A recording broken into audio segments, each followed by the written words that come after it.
Hello learners, आज का video मेरा फिजिकल साइंस सब्जेक्ट के ऊपर है और क्लास 9 स्टूडेंट के लिए है। आज का वीडियो बहुत इंपॉर्टेंट होने वाला है और आज का जो मैं फिजिकल साइंस में चैप्टर लेकर आया हूँ उसका नाम है उष्मा यानी हीट।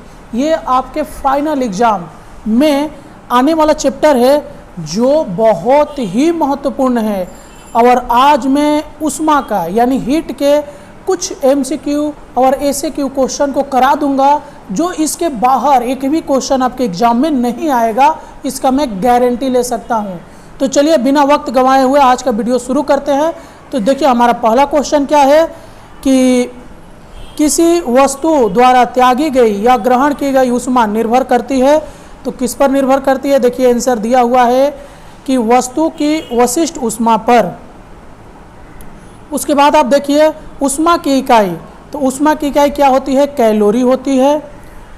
बर्फीले क्षेत्र में ऊपर से जम गई झील में तलछटी का तापमान कितना होता है? 4 डिग्री सी होता है। वायु में उपस्थित जलवाष्प की मात्रा पर वायु को संतृप्त कर देती है, उसे क्या कहते हैं? उष्मांक कहते हैं। तापमान के वृद्धि करने पर जल का आयतन में क्या हो जाता है? देखिए यहाँ पर आंसर दिया है 0 डिग्री से 4 डिग्री सी तक घट जाता है या फिर 4 डिग्री सी के बाद बढ़ने लगता है। ओके, चलिए और देख लेते हैं जल्दी जल्दी। किसी वस्तु की विशिष्ट उष्मा कहते हैं। तो विशिष्ट उष्मा क्या होगा? वस्तु के पदार्थ की इकाई मात्रा का तापमान 1 डिग्री सेंटीग्रेड वृद्धि करने में लगी उष्मा को 100 डिग्री सी पर उबलते 1 ग्राम पानी को 1000 सी पर 1 ग्राम वाष्प में बदलने में लगी गुप्त उष्मा कितनी हो जाती है? तो देखिए इसका आंसर दिया है 540 कैलोरी पर ग्राम होती है। 0 डिग्री सी का केल्विन पैमाने पर मान कितना होता है? तो 273। मोस्ट इंपॉर्टेंट क्वेश्चन है, VVI है। तापक्रम जो सेल्सियस और फ़ारेनहाइट पैमाने पर समान पाठ देता है वह है, यह भी मोस्ट इंपॉर्टेंट क्वेश्चन है। तो 40 डिग्री है। ठंडे प्रदेशों में झील के पानी के जम जाने पर भी मछलियां जीवित रहती है, क्यों जीवित रहती है? देखिए क्योंकि झील के पानी की जमी हुई सतह के नीचे पानी द्रव के रूप में 4 डिग्री सी पर रहता है। यानी ऊपर क्या होता है? बर्फ जम जाता है पानी के ऊपर, लेकिन नीचे जो पानी ही होता है क्योंकि उसका तापक्रम क्या होता है? 4 डिग्री सी होता है। जल का तापक्रम 0 डिग्री से 10 डिग्री तक बढ़ाने पर इसका आयतन क्या होता है? पहले से घटता है फिर बढ़ता है, पहले घटेगा फिर बढ़ेगा। उष्मा ऊर्जा की इकाई है तो कैलोरी है। गुप्त उष्मा की इकाई है तो कैलोरी पर ग्राम। किसी पदार्थ के इकाई मात्रा का तापमान 1 डिग्री सी बढ़ाने के लिए आवश्यक उष्मा कहलाती है, पदार्थ का गुप्त उष्मा कहलाती है। 0 डिग्री सी पर 1 किलोग्राम बर्फ को जल में परिवर्तित करने के लिए आवश्यक उष्मा का मान होगा कितना होगा? 80 किलो कैलोरी। उष्मा एक प्रकार की है तो उष्मा एक प्रकार की ऊर्जा है। उष्मा की वह मात्रा जिसके आदान प्रदान से पदार्थों के तापमान में परिवर्तन होता है उसे कहते हैं बोधगम्य उष्मा। ओके, CGS पद्धति में उष्मा की इकाई है कैलोरी। चलिए अभी आप वीडियो को जल्द से जल्द लाइक कर दीजिए। आप वीडियो को लाइक नहीं करते हैं, बहुत ही खराब लगता है। तापमान की SI इकाई है केल्विन। SI पद्धति में विशिष्ट उष्मा की इकाई है जूल kg। पदार्थ के अवस्था परिवर्तन के रूप में उष्मा ग्रहण करने पर उसका तापमान स्थिर रहता है। उष्मा की मात्रा की इकाई CGS पद्धति में होती है तो कैलोरी 1 जूल का मान होता है। तो इनमें से कोई भी नहीं होगा। सूर्य की किरणें पृथ्वी पर आती है तो विकिरण के माध्यम से उष्मा की बड़ी इकाई है तो किलो कैलोरी। उष्मा को मापा जाता है तो किलो कैलोरी मीटर द्वारा ये उष्मा को मापा जाता है। ये भी मस्त इम्पॉर्टेंट क्वेश्चन है। चलिए अब इसका कुछ भी ऐसे क्यों क्वेश्चन को देख लेते हैं। Very short answer type questions. जल का घनत्व 0 डिग्री सी पर कितना होता है? तो देखिए 4 डिग्री सी पर जल का घनत्व 1 ग्राम सीसी होता है। ऊष्मा क्या है? तो उसमें एक प्रकार की ऊर्जा है। तापमान को किस यंत्र से मापा जाता है? तो तापमान को थर्मामीटर से मापा जाता है। VVI question. कैलोरी किसे कहते हैं? तो कैलोरी ऊष्मा की इकाई होती है, यानी ऊष्मा को कैलोरी में ही मापा जाता है। एसआई पद्धति में ऊष्मा की इकाई क्या है? तो जूल है। अवस्था परिवर्तन के समय ग्रहण की गई या त्यागी गई ऊष्मा को क्या कहते हैं? तो अवस्था परिवर्तन के समय ग्रहण की गई या त्यागी गई ऊष्मा को गुप्त ऊष्मा कहते हैं। औद्योगिक शहर में शीतकाल में अक्सर क्या देखा जाता है? तो देखिए, औद्योगिक शहर में शीतकाल के समय अक्सर कुहरा देखा जाता है।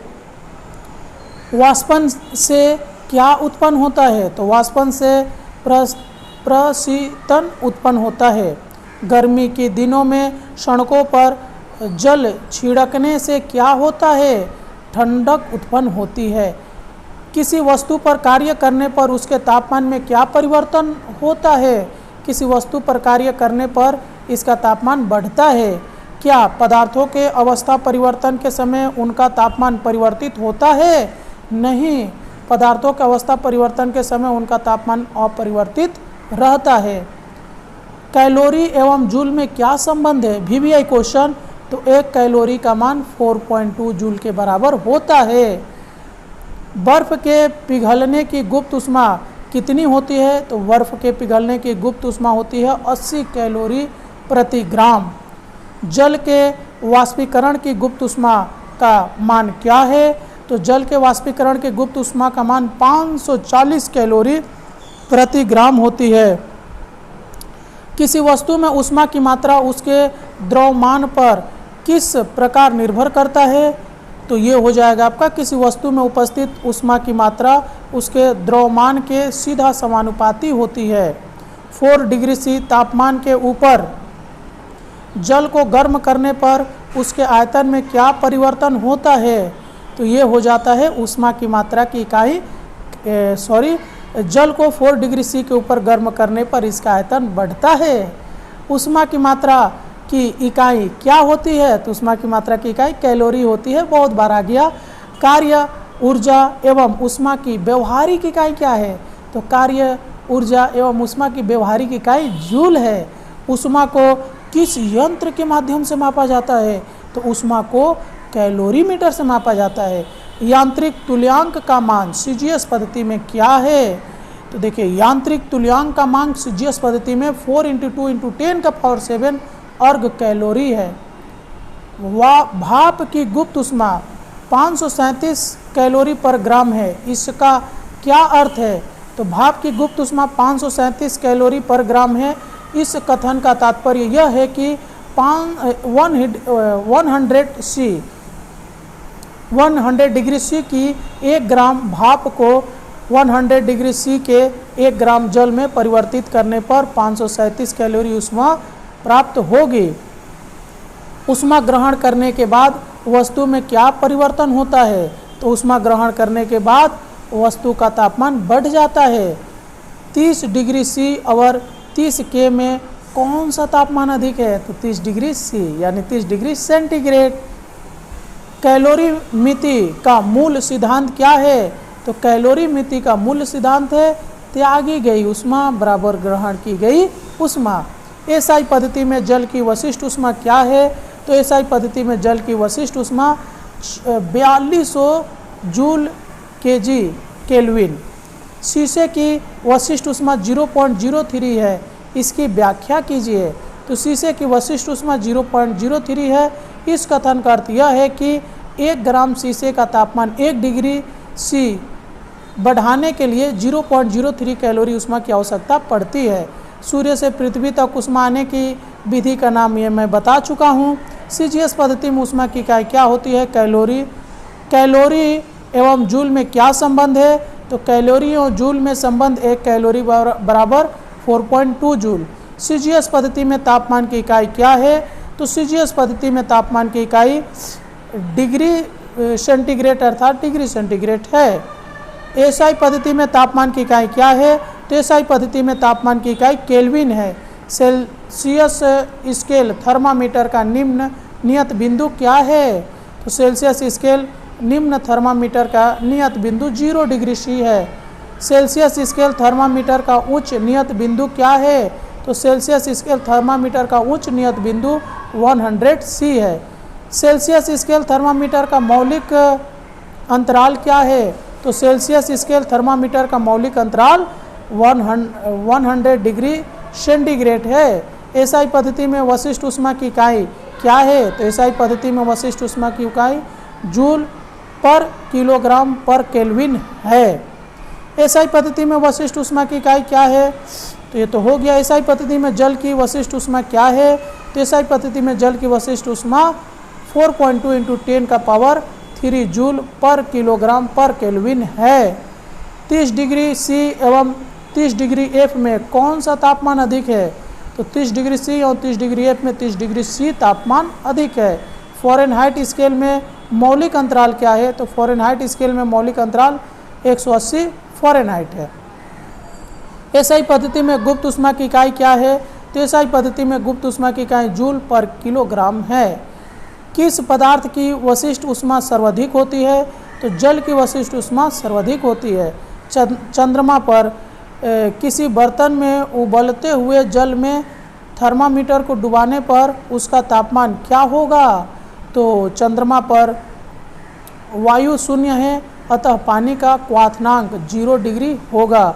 माने जल उबलेगा, और आप जानते हैं कि जो जल उबलता है वो 100 डिग्री सी पे उबलता है, लेकिन जब चंद्रमा पर जाकर उबालिएगा, उबला हुआ जल में अगर आप थर्मामीटर डालिएगा तो आपको 0 डिग्री सी तापमान दिखेगा।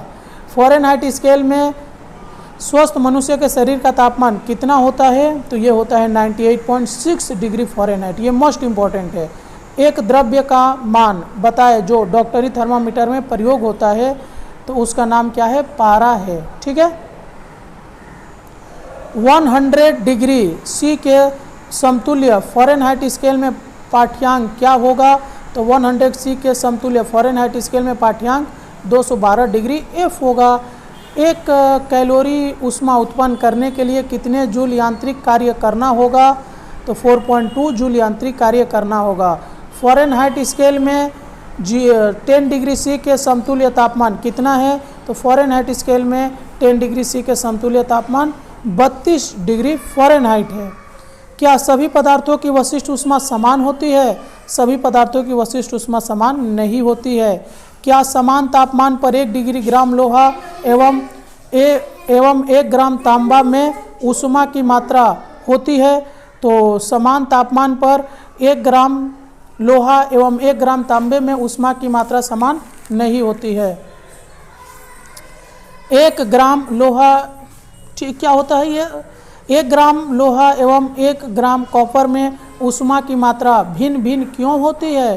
तो 1 ग्राम लोहा एवं 1 ग्राम कॉपर में ऊष्मा की मात्रा अलग अलग होती, क्योंकि उनकी वशिष्ठ ऊष्मा भिन्न भिन्न होती है। 1 ग्राम शुद्ध जल के तापमान को 14.5 डिग्री सी से 15.5 डिग्री सी तक बढ़ाने के लिए कितने ऊष्मा की आवश्यकता पड़ेगी? तो 1 ग्राम शुद्ध जल का तापमान 14 डिग्री माने 14.5 से 15.5 तक बढ़ाने के लिए 1 कैलोरी या 4.2 जूल ऊष्मा की आवश्यकता पड़ेगी। थर्मामीटर के उच्च नियत बिंदु एवं निम्न नियत बिंदु के बीच की दूरी को क्या कहते हैं? ये भी इम्पोर्टेंट क्वेश्चन है। तो थर्मामीटर के उच्च नियत बिंदु एवं निम्न नियत बिंदु के बीच की दूरी को मौलिक अंतराल कहते हैं। किसी वस्तु की मात्रा एवं उसमें निहित ऊष्मा की मात्रा में क्या संबंध होता है? तो किसी वस्तु की मात्रा एवं उसमें निहित ऊष्मा की मात्रा में सीधा संबंध होता है। किसी पदार्थ के तापमान को 1 डिग्री सी बढ़ाने के लिए जितने ऊष्मा की आवश्यकता पड़ती है उसे क्या कहते हैं? तो किसी पदार्थ के तापमान को 1 डिग्री सी बढ़ाने के लिए जितने ऊष्मा की आवश्यकता पड़ती है उसे ऊष्मा धारिता कहते हैं। ठीक है, तो इस वीडियो में बस इतना ही। मिलते हैं किसी और वीडियो में, तब तक के लिए जय हिंद।